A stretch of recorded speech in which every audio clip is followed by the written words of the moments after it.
51 కీర్తన 6వ మాట చదువుదాం. 51 Psalms 7th words.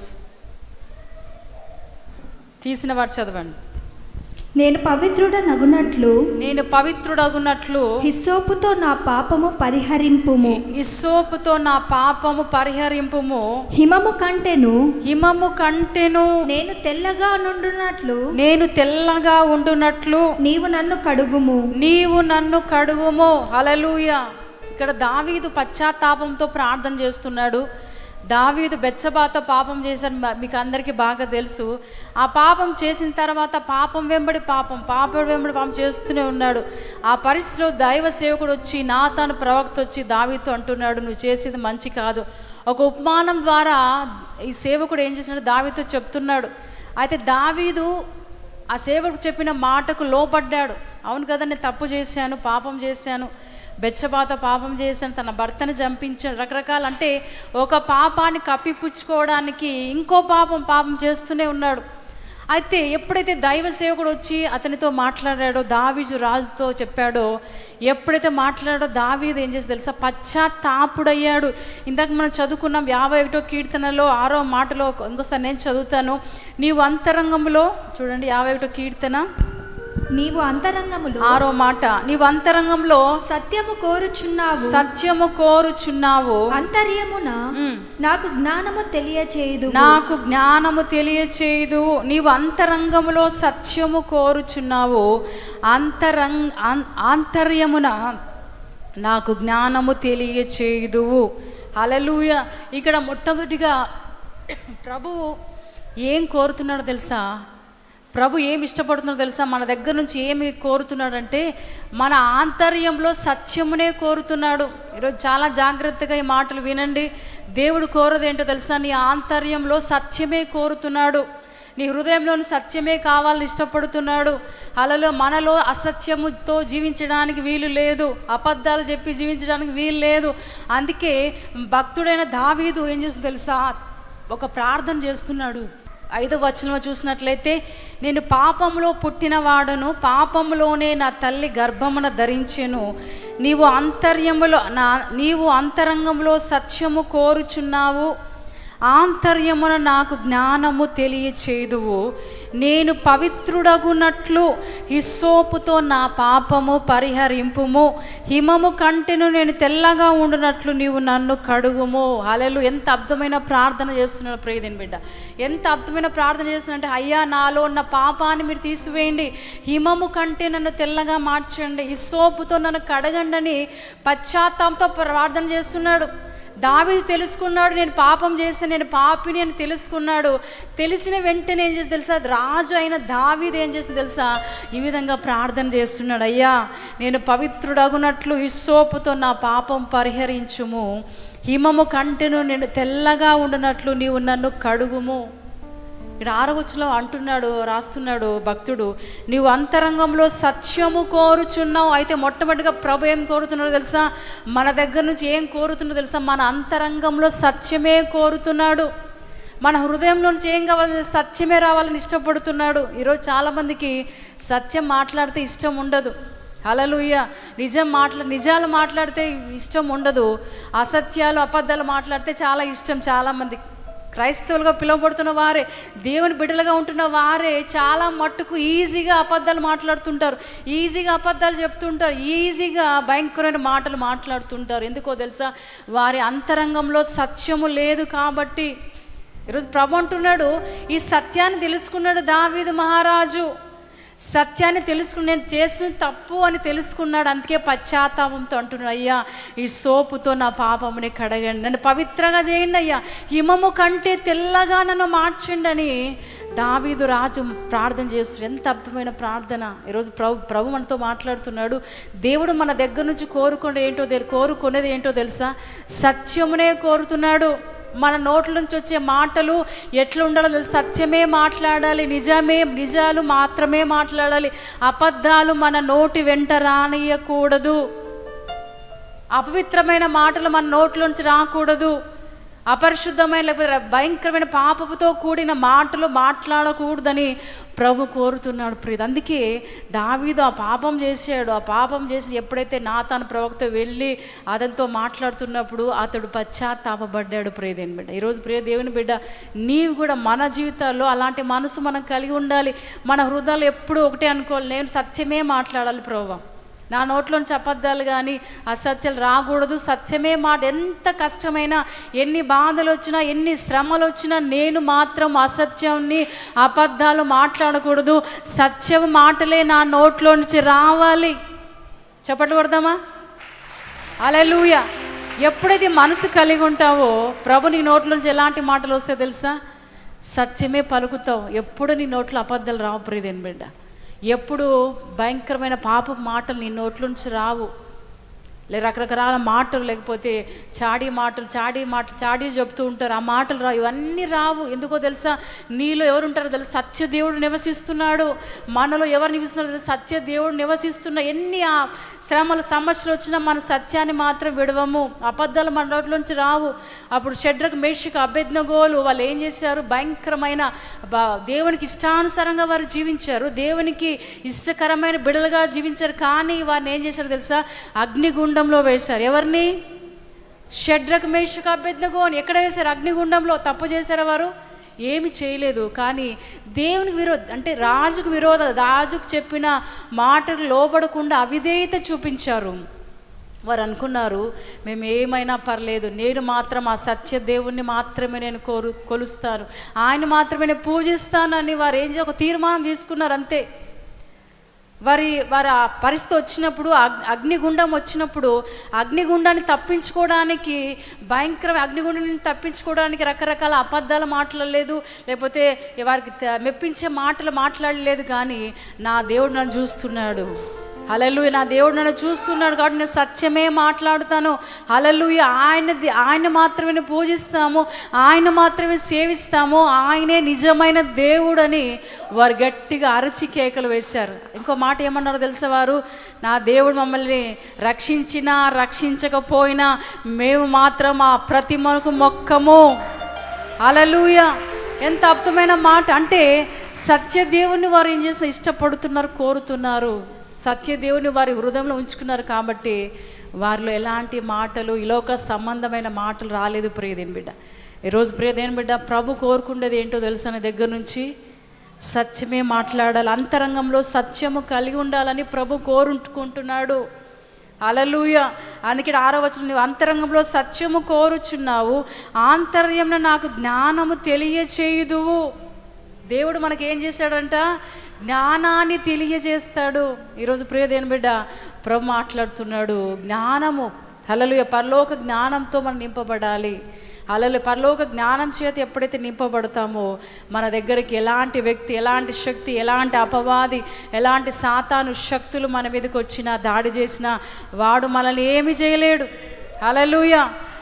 ఎందుకంటే మనం దేవుని, సజీవుడైన దేవుని కొలుస్తున్నాం, సజీవుడైన దేవుని పూజిస్తున్నాం, ఆయన నామాన్ని మహిమపరుస్తున్నాం. హల్లెలూయా. కాబట్టి ప్రియ సంగమా, ప్రభు మాట్లాడుతున్నాడు. దేవుడు ఏం కోరుతున్నాడో తెలుసా? మన అంతరంగంలో సత్యమే ఉండాలని కోరుతున్నాడు. రెండోదిగా మనం చూసినట్లయితే కీర్తనలో 51వ కీర్తన 10వ మాట చూడండి. దేవా నా యందు శుద్ధ హృదయం కలగచేయుము, నా అంతరంగములో స్థిరమైన మనస్సును నూతనముగా పుట్టించుము. హల్లెలూయా. రెండవదిగా ప్రభు కోరుతున్నాడు. ఏం కోరుతున్నాడు తెలుసు? స్థిరమైన మనస్సును నూతనంగా కోరుచున్నాడు. ఇక్కడ దావీదు ప్రార్థన చేశాడు, దేవా నేను స్థిరమైన మనస్సు నూతనంగా, దేవా నా యందు శుద్ధ హృదయం కలగచేయుము, నా అంతరంగంలో స్థిరమైన మనస్సును నూతనముగా పుట్టించుము. ఈరోజు ప్రభు కోరుతున్నాడు మన దగ్గర నుంచి స్థిరమైన మనసును కోరుతున్నాడు. ఈరోజు మనలో స్థిరత్వం ఉండట్లేదు. చాలామందికి, దేవుని బిడ్డలకు, విశ్వాసులకు, దేవుని యందు ఆ దేవుణ్ణి ఆనుకున్నవారు, ఆయన మీద డిపెండ్ అయిన వారికి స్థిరమైన మనసు లేదు. చంచల మనస్సు ఉంది. ఈరోజు ఒక విధంగా ఉంటాడు, రేపు ఒక విధంగా. మన జీవితం ఎట్లుందంటే అస్థిర చంచల మనసుతో మనం ఉన్నాం. ఎప్పుడు ఏం చేస్తామో తెలియదు, ఎప్పుడు కోపం వస్తుందో మనకు తెలియదు, ఎప్పుడు ఎవరిని మాటలతో మాట్లాడతామో చెడ్డ మాటలు మాట్లాడతాం ఎవరికి తెలియదు. చంచల హృదయం మనం కలిగి ఉన్నాం. అందుకే ప్రభు అంటున్నాడు, దేవుడు దేన్ని కోరుతున్నాడు తెలుసా? శుద్ధ హృదయాన్ని కోరుతున్నాడు నీ దగ్గర నుంచి. ప్రియదేని బిడ్డ, మనందరము శుద్ధ హృదయం కలిగి ఉండాలి. స్థిరమైన మనస్సు మనకు కలిగి ఉండాలి. ఇది చాలా ప్రాముఖ్యమైనది. క్రైస్తవ బిడ్డలకు, విశ్వాసులుగా పిలువబడుతున్న మనకు స్థిరమైన మనసు మనకు కావాలి. ఒకరోజు వస్తావు, ఒకరోజు ప్రార్థన, ఒకరోజు పరిచర్లో ఉంటావు, ఒకరోజు పరిచర్లో ఉండవు. అంటే దీనిలో ఏం లేదంటే స్థిరత్వం ఉండదు. అందుకే ప్రభు బాధపడుతున్నాడు. అందుకే ప్రభు కోరుతున్నాడు, మన దగ్గర నుంచి ఏం కోరుతున్నాడు తెలుసా? స్థిరమైన మనసును కోరుతున్నాడు. నువ్వు రక్షించబడిన ముందు, రక్షించబడినప్పుడు ఎలాంటి మనసుతో ఉన్నావో ఇప్పటి వరకు అలాంటి మనసే మనం కలిగి ఉండాలి. ఇంకా మన విశ్వాసం అంతకంతకు ఎదుగుతూనే ఉండాలి. విశ్వాసం నుంచి అధిక విశ్వాసం ఎదుగుతూనే ఉండాలి, కానీ ఎప్పుడు తక్కువగా ఉండడానికి వీలు లేదు. హల్లెలూయా. ఈరోజు చాలామంది స్థిరమైన మనసు యేసుని నమ్ముకుంటారు. ప్రభువుని నమ్ముకున్న తర్వాత కొన్ని బాధలు వస్తే దేవుని విడిచిపెట్టి వెళ్ళిపోతారు. కొన్ని సమస్యలు వచ్చి విడిచిపెట్టి, అంటే వారికి ఏం లేదంటే స్థిరమైన మనసు లేదు. అందుకే ప్రభు బాధపడుతున్నాడు చెప్తూ. హల్లెలూయా. బాధపడుతూ ప్రభు మాట్లాడుతున్నాడు. మీకు మామూలు మాటలుగా అనిపించవచ్చు. హల్లెలూయా. అందుకే స్థిరమైన మనసు మనకేం కావాలి. అందుకే దావీదు ప్రార్థన చేస్తున్నాడు, దానికోసం ప్రార్థన చేస్తున్నాడు. కొన్ని రోజులు దేవుని సన్నిధిలో గడుపుతున్నాడు. దావీదు అరణ్యంలో ఉన్నప్పుడు దేవుని ఘనపరుస్తున్నాడు, సితార వాయిస్తూ దేవుని మయంపరుస్తున్నాడు. ఎప్పుడు స్తుతించే దావీదు యుద్ధ కాలమున, ఆ యుద్ధ సమయంలో యుద్ధంలో ఉండవలసిన దావీదు ఎక్కడున్నాడు? మిద్ది మీద. అంటే స్థిరత్వం లేదు, స్థిరమైన మనసు లేదు. దేవుడు దావీదు రాజు చేసిన తర్వాత, సింహాసనం మీద కూర్చోబెట్టిన తర్వాత అతని మనసు మారిపోయింది. ప్రియదేని బిడ్డ, ఈరోజు మన జీవితాల్లో కూడా చాలాసార్లు మనసులు మారిపోతున్నాయి. ఈరోజు బాగా వస్తావు, టైంకి వస్తావు, రేపు వారం రావు, అసలు వస్తారో తెలీదు. హల్లెలూయా. ఎంత భయంకరమైన విషయం. అందుకే ప్రభు మాట్లాడుతున్నాడు, స్థిరమైన మనసు మనం కోరుకోవాలి. ప్రభు కోరుతున్నాడు స్థిరమైన మనసు. హల్లెలూయా. ఎప్పుడు ఆయన మీద ప్రేమ కలిగి ఉండాలి. ఎప్పుడు ఆయన మీద మన ప్రేమ అందరికన్నా ఎక్కువగా ప్రేమించే మనసు మనం కలిగి ఉండాలి. అందుకే ప్రభు అది కోరుతున్నాడు. హల్లెలూయా. అందుకే అంటున్నాడు ఇక్కడ, దేవా నా యందు శుద్ధ హృదయం కలగచేయుము, నా అంతరంగంలో స్థిరమైన మనస్సును నూతనంగా. ఇప్పుడు దావీదు దేవుని యొక్క హృదయానుసారుడు అయిన దావీదు మనసే చంచలత్వం అయిపోయింది. అంటే మనసు మారుతుంది, స్థిరం లేదు. ఈరోజు ప్రియ దేవుని బిడ్డ, మనం ఏ విధంగా ఉన్నాం ఒకసారి ఆలోచించు. స్థిరంగా ఉన్నావా? దేవుని మీద స్థిరమైన ప్రేమతో నువ్వు ప్రేమిస్తున్నావా? హల్లెలూయా. చాలా తక్కువ ప్రియదేని బిడ్డ, చాలా తక్కువ. స్థిరంగా మనం ఎప్పుడు ఒకే మనసుతో దేవుని ప్రేమించు. ఈరోజు దేవుడు అంటే అబ్బో ఎంతగా కన్నీరు గారుస్తూ దేవునిలో ప్రార్థన చేస్తాము, దేవుని మహింపరుస్తాం. రేపు మన దేవుని మీద ప్రేమ ఉండదు. ఏం చేశాడు దేవుడు నాకు ఏమి ఇచ్చాడు దేవుడు అని గొనుగుతూ ఉంటాం. అందుకే ప్రభు అంటున్నాడు, నీ దగ్గర నుంచి నా దగ్గర నుంచి ప్రభు స్థిరమైన మనస్సును కోరుతున్నాడు, శుద్ధ హృదయాన్ని కోరుతున్నాడు. నీలో శుద్ధ హృదయం ఉందా? ప్రభు అడుగుతున్నాడు. ప్రియదేని బిడ్డ, శుద్ధ హృదయం కలిగి ఉండాలని ప్రభు కోరుతున్నాడు. ఇక్కడ దావీదు అదే ప్రార్థన చేస్తున్నాడు. ఎందుకంటే మన హృదయాలు పాపము చేత నింపబడి ఉంటాయి. మన హృదయాలు. అందుకే శుద్ధ హృదయం కావాలని దావీదు ప్రార్థన చేస్తున్నాడు. ప్రియదేని బిడ్డ, ఈరోజు ప్రియదేని బిడ్డ, స్థిరమైన మనసు మనకు కావాలి. మనలో చంచలత్వం ఉండద్దు. చనిపోయేంత వరకు నువ్వు ఒకే మనసు కలిగి ఉండదు. దేవుని మీద ప్రేమ మాత్రం తక్కువ కాకూడదు. ఆయన మీద ప్రేమ ఎప్పటికీ తక్కువ కాకూడదు. మొదట ఏ విధంగా ప్రేమిస్తున్నావో చివరి వరకు, ఆయన రాకడ వరకు, లేకపోతే నువ్వు పోయే వరకు ఒకే ప్రేమ కలిగి ఉండాలి. హల్లెలూయా. ఈరోజు పరిస్థితులను బట్టి దేవుని ప్రేమిస్తుంటాం, కుటుంబాన్ని బట్టి దేవుని ప్రేమిస్తుంటాం. ఒంటరిగా ఉన్నప్పుడు బాగా దేవుని సన్నిధికి వచ్చి ఉంటాం. కుటుంబాలు అయిన తర్వాత పిల్లలు, భర్త, ఇది ఆ పని ఈ పని అని దేవుని సన్నిధికి రాకుండా, పరిచర్లో పాల్గొనకుండా, పరిచర్య చేయకుండా ఈరోజు చాలామంది జీవిస్తున్నారు. ప్రియదేని బిడ్డ, అందుకే ప్రభు మాట్లాడుతున్నాడు, ముందు నువ్వు దేవుని ఎలాంటి ప్రేమతో నువ్వు ప్రేమించావో అంతము వరకు, చివరి వరకు అదే ప్రేమతో నువ్వు దేవుని ప్రేమించాలి. హల్లెలూయా. అంటే ప్రియ దేవుని బిడ్డ, రెండోదిగా స్థిరమైన మనసును ప్రభు కోరుతున్నాడు. ఈరోజు దేవునిలో అడుగు, ఒకవేళ స్థిరత్వం నీలో లేకపోతే, స్థిరమైన మనసు నీకు లేకపోతే ప్రభుని అడుగు, దేవా నాకు స్థిరమైన మనసు నాకు దయచేయండి అయ్యా, స్థిరమైన మనసు నాకు నూతనంగా పుట్టించండి. దావీదు చేసినట్లుగా హల్లెలూయా. ఒకటి ప్రియ దేవుని బిడ్డ, చివరిగా మనం చూద్దాం కీర్తనలు 51 కీర్తనలో ఒక చూడండి, 51 కీర్తన, Psalms 51:17. విరిగిన మనస్సే దేవునికి ఇష్టమైన బలులు దేవా విరిగి నలిగిన హృదయమును నీవు అలక్ష్యము చేయవు. హల్లెలూయా. మూడోదిగా విరిగి నలిగిన మనస్సు దేవుడు కోరుతున్నాడు. చప్పట్లు కొడుతూ ప్రభుని కనపరుద్దాం గట్టిగా. విరిగి నలిగిన మనస్సును ప్రభు కోరుతున్నాడు. హల్లెలూయా. ఈరోజు ప్రభు మాట్లాడుతున్న ప్రభు ఒక ప్రశ్న వేస్తున్నాడు, సూటిగా నీతో వేస్తున్నాడు. నువ్వు ఎలాంటి మనసుతో దేవుని దగ్గరికి వచ్చినావు? సూటిగా నీతో అడుగుతున్నాడు, పేరు పెట్టి పిలవట్లేదు కానీ ప్రభు నీతోనే సూటిగా ఒక ప్రశ్న వేస్తున్నాడు. నువ్వు ఎలాంటి మనసుతో దేవుని దగ్గరికి వచ్చి ఉన్నావు? నిర్లక్ష్యంతో ఒకవేళ వచ్చింటే ప్రభు దగ్గర క్షమాపణ అడుగు ప్రియదేని బిడ్డ. లేకపోతే ఏదో పొద్దుపోక వచ్చి ఉంటే దేవుని సరిలో క్షమాపణ అడుగు. టైం పాస్ కాకపోతే వచ్చింటే నువ్వు దేవుని సరిలో క్షమాపణ అడుగు. ఎలాంటి హృదయంతో రావాలో తెలుసా? తగ్గించుకొని విరిగి నలిగిన మనసుతో దేవుని దగ్గర రావాలి. ఈరోజు అనేకల ప్రేమలు చల్లారిపోతున్న పరిస్థితుల్లో మనం ఉన్నాం ప్రియదేని బిడ్డ. అందరి ప్రేమలు చల్లారిపోతున్నాయి. ఎందుకంటే ఆయన రాకడ సమీపంగా ఉంది. ఆయన వచ్చేటప్పుడు అంట అందరి ప్రేమలు చల్లారిన స్థితిలో ఉంటుంది. అంటే ప్రేమలు ఉండవు. హల్లెలూయా. అందుకే ప్రభు మాట్లాడుతున్నాడు, నీకు ఎలాంటి మనసు ఉండాలో తెలుసా? విరిగి నలిగిన మనసు. ఈరోజు ప్రియ దేవుని బిడ్డ, ఎప్పుడైతే విరిగి నలిగిన మనసుతో దేవుని దగ్గరికి వస్తావో దేవుడు ఆ మనసును చూస్తాడు. బలను కోరే దేవుడు కాదు. ఎడ్లను, మేకను, గొర్రెపిల్ల వీటి రక్తాలను కోరే దేవుడు కాదు. ఈ లోక దేవతరాలు ఏం చేసి తెలుసా? రక్తాలు బలులు కోరుతుంటారు. హల్లెలూయా. కానీ మన దేవుడు బలులు కోరే దేవుడు కాదు. నీ విరిగి నలిగిన హృదయాన్ని దేవుడు ఇష్టపడుతున్నాడు. నువ్వు తగ్గించుకొని, ఆ మనసు చాలా ప్రాముఖ్యమైనది. ఈరోజు ప్రియ దేవుని బిడ్డ, ప్రియ దేవుని సంగమ, దేవుడు మాట్లాడేటప్పుడు మనం తగ్గించుకొని ఏం చేయాలో తెలుసా? ఆ మాటలు వినాలి. హల్లెలూయా. విరిగి నలిగిన మనసుతో ఎప్పుడైతే ఉంటావో నిజంగా ప్రభు గొప్ప కార్యాన్ని జరిగిస్తాడు ప్రియదేని బిడ్డ.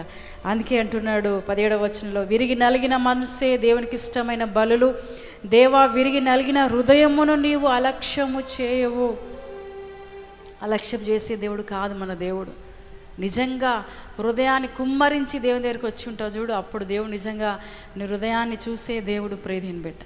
నీ హృదయంలో ఏ కొరతలున్నా, కొదవలున్నా, బాధలున్నా, ఇరుకులు, ఇబ్బందులు, ఇలాంటి పరిస్థితిలో నువ్వు ఒకవేళ వచ్చినా వాటన్నిటిని తీసివేస్తాడు. అలక్ష్యం చేసే దేవుడు కాదు ప్రియదేని బిడ్డ. ఇక్కడ ప్రియ దేవుని బిడ్డ, దావీదు పశ్చాత్తాపంతో కీర్తన రాసుకున్నాడు. ఎంత అద్భుతమైన కీర్తన! నాతాను ప్రవక్త వచ్చి చెప్పగానే, ఒక మాట చెప్పగానే అతని ప్రవర్తనను మార్చుకున్నాడు. పశ్చాత్తాపుడై ఏం చేశాడు? దేవుని దగ్గర ప్రార్థన చేసి, ఈరోజు ఎన్నో మాటలు వింటున్నాం మనం. ఎంతోమంది సేవకుల ద్వారా వింటున్నాం. యూట్యూబ్లో రకరకాల సేవకులు, పాస్టర్స్ సేవకులు, వీరందరూ మాట్లాడుతున్న మాటలు వింటూ ఉంటాం. కానీ మనలో ప్రవర్తన చేంజ్ రాదు. ఎలాంటి మార్పు లేదు. ఎందుకో తెలుసా? మన హృదయంలో వాక్యం లేదు కాబట్టి, వాక్యాన్ని వినకుండా మనం జీవిస్తున్నాం కాబట్టి. అందుకే ప్రభు అంటున్నాడు, దేవుడు కోరుకున్నటివి ఆయన ఏం కోరుతున్నాడో తెలుసా? మొట్టమొదటిగా సత్యాన్ని కోరుతున్నాడు. హల్లెలూయా. సత్యాన్ని కోరుతున్నాడు. సత్య దేవుణ్ణి ఆరాధించే మనము సత్య ప్రకారంగా, సత్యంతో కూడిన జీవితాన్ని మనం జీవించాలి. సత్యంతో కూడిన మాటలే మన నోట్లో నుంచి రావాలి. హల్లెలూయా. రెండవదిగా స్థిరమైన మనస్సు మనం కలిగి ఉండాలి. అందుకే దావీదు నూతనంగా నాకు పుట్టించాయి స్థిరమైన మనస్సును. మూడవదిగా విరిగి నలిగిన మనస్సు యెహోవాకు ఇష్టమైన బలి. నిజంగా అది ఎంతో ప్రాముఖ్యమైనది ప్రియదేని బిడ్డ. అన్న విరిగి నలిగిన మనసుతో ఎక్కడుంది? షీలోహలో కూర్చుంది, అందరినీ పంపించేసింది. హల్లెలూయా. ఒంటరిగా ఉంది. భర్తను లేకపోతే వాళ్ళందరినీ పంపించేసి ఒంటరిగా దేవుని సరిలో ఏం చేస్తుంది? ప్రార్థన చేస్తుంది. విరిగి నలిగిన మనసుతో ఆమె అనుకోండొచ్చు, ఆ మనసులో అనుకుంది, నన్ను ఆశీర్వదించే తప్ప నేను ఇక్కడి నుంచి వెళ్ళను. ఆమె ఒక తీర్మానం తీసుకొని కూర్చుంది. అట్లనే భర్త అంటున్నాడు, ఏందమ్మా రా, వెళ్దాం రా అంటే, నేను రాను, మీరు వెళ్ళండి. నేను దేవుని దగ్గర నుంచి సమాధానం వచ్చేంత వరకు ఆయన సన్నిధి నేను విడిచిపెట్టాను. చప్పట్లు కొడుతూ ప్రభుని కనపడదు. ఈరోజు ప్రియ దేవుని బిడ్డ, నీవు కూడా ఆయన దగ్గర నుంచి సమాధానం వచ్చేంత వరకు ఇక్కడ వదిలిపెట్టద్దు. అంటే నేను అంటుంది గంటలకు రోజు ఇక్కడే కూర్చోవడం కాదు. నువ్వు 1 గంట కూర్చున్నా విరిగి నలిగిన మనసుతో దేవుని సన్నిధిలో కూర్చోవాలి, తగ్గించుకొని కూర్చోవాలి, భయముతో కూడిన జీవితాన్ని జీవించాలి. ఎప్పుడైతే విరిగి నలిగిన మనసును కూర్చుంటావో దేవుడిని ఎంత గొప్పగా ఆశీర్వదిస్తాడంటే ఇంకెవ్వరు నీ ఆశీర్వాదాన్ని చూడలేరు. అంత గొప్పగా ఎవ్వరు అంత ఆశీర్వాదాలు పొందుకోరు, అంత గొప్పగా దేవుడిని ఆశీర్వదిస్తాడు. హల్లెలూయా. అక్కడ ప్రియమైన హన్న విరిగి నలిగిన మన హృదయాన్ని కుమ్మరించి ఏం చేసింది? దేవుడిలో కూర్చుంది. అద్భుతమైన సంగతి ఏంటి, అద్భుతమైన విషయం ఏంటంటే ఆ రోజే ఆయన దగ్గర నుంచి ఒక గొప్ప సమాధానాన్ని దేవుడు ఆమెకు అనుగ్రహించాడు. హల్లెలూయా. గొప్ప జవాబును దేవుడు అనుగ్రహించాడు. రేపు సంవత్సరం ఈ వాళ్ళకి నీ ఒడిలో కుమారుడు ఉంటాడు. ఎంత అద్భుతమైన విషయం. ఇక్కడ ప్రియదేని బిడ్డ, ఈరోజు ప్రభు మనతో మాట్లాడుతున్నాడు. నువ్వు ఏ పరిస్థితిలో వచ్చున్నావో నాకైతే తెలియదు, కానీ ఎలాంటి సిచ్యువేషన్లో వచ్చి నాకైతే తెలియదు, కానీ ప్రభు అంటున్నాడు నువ్వు ప్రతి పరిస్థితి, నీకున్న ప్రతి పరిస్థితిని చూడబోతున్నాడు ఆయన. హల్లెలూయా. నీ స్థితిగతులను మార్చబోతున్నాడు. హల్లెలూయా. అన్న ఈ విధంగా అయితే ఆశీర్వాదాన్ని పొందుకుంది. ఎప్పుడైతే ఆశీర్వాదాన్ని పొందుకుందో ఆమె ఇంకా దుఃఖాముఖిగా లేదు, ఇంకెట్లుంది? సంతోషంగా ఉంది. దేవుడు నాకు ఒక కుమారుని ఇవ్వబోతున్నాడు, దేవుని పరిచర్య చేసే వ్యక్తి నాకు ఇవ్వబోతున్నాడని సంతోషంతో విశ్వాసంతో అక్కడి నుంచి వెళ్ళిపోయినట్లుగా లేఖనాల్లో చూస్తున్నాం. చప్పట్లు కొడుతూ ప్రభుని కనపరుద్దాం.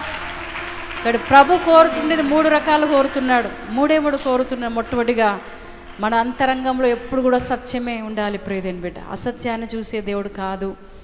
రెండోదిగా స్థిరమైన మనసు, శుద్ధ హృదయం మనకు కలిగి ఉండాలి.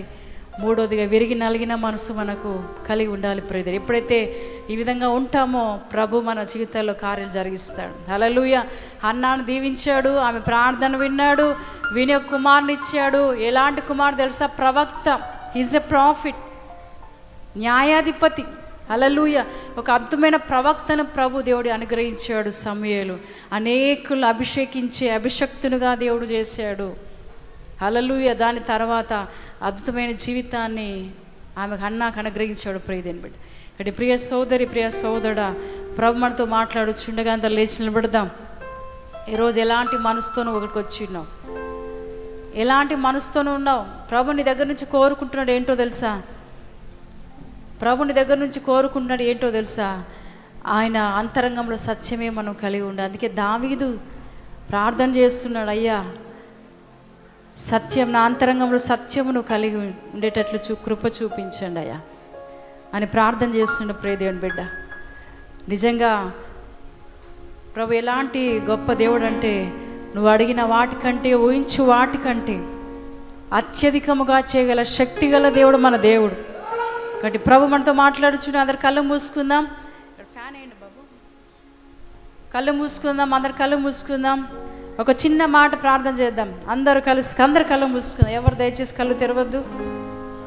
ప్రభు కోరుకుంటే ఏంటో తెలుసా? మన అంతరంగంలో సత్యమునే కోరుతున్నాడు ప్రియదేని బిడ్డ. స్థిరమైన మనస్సును కావాలని ఇష్టపడుతున్నాడు ఆయన. శుద్ధ హృదయం ఉండాలని ప్రభు కోరుతున్నాడు. విరిగి నలిగిన మనసు దేవుడు కోరుతున్నాడు. విరిగి నలిగిన మనసు యెహోవాకి ఇష్టమైన బలి, స్తుతి చేయడం యథార్థవంతులకు శోభస్కరమైన వాక్యం సెలవిస్తుంది ప్రియదేని బిడ్డ. కాబట్టి ప్రభు సన్నిధిలో అడుగు. ఒకవేళ ఈ మనసు నీళ్ళు లేకపోతే ప్రభు సన్నిధిలో అడిగి పొందుకో ప్రియదేని బిడ్డ. దేవుడు అదే ఇష్టపడుతున్నాడు, అదే కోరుకుంటున్నాడు.